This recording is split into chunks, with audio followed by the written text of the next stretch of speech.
The people of Europe who are defending themselves do not ask us to do their fighting. They ask us for the implements of war, the planes, the tanks, the guns, the freighters, which will enable them to fight for their liberty and our security. Emphatically, we must get these weapons to them in sufficient volume and quickly enough so that we and our children will be saved the agony and the suffering of war which others have had to endure.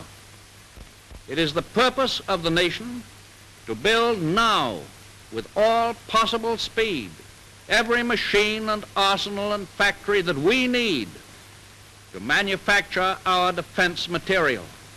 We have the men, the skill, the wealth, and above all, the will. We must be the great arsenal of democracy.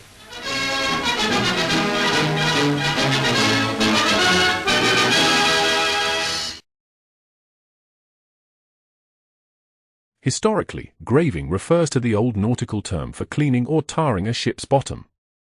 This was essential in the age of wooden sail to ensure the vessel remained seaworthy, watertight, and fast. It was a crucial maintenance procedure that primarily served to protect the wood from decay and pests while reducing drag. In the days when liners were competing to win the blue ribbon for the fastest ship across the Atlantic, it was again important, and the King George V dry or graving dock was specifically built to accommodate the RMS Queen Elizabeth. During World War II, it was used as both a dry dock where parts of the Mulberry Harbour were built and to facilitate commando training, but in the film it is used as a wet dock for the unloading of Sherman tanks. These were supplied as part of the Lend-Lease agreement with the United States.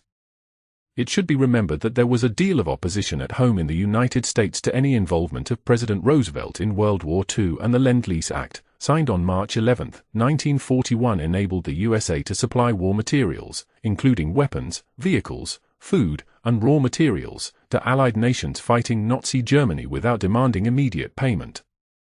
By 1945, $50.1 billion in aid went to countries like the UK, USSR, and France, officially keeping the US neutral while functioning as the arsenal of democracy.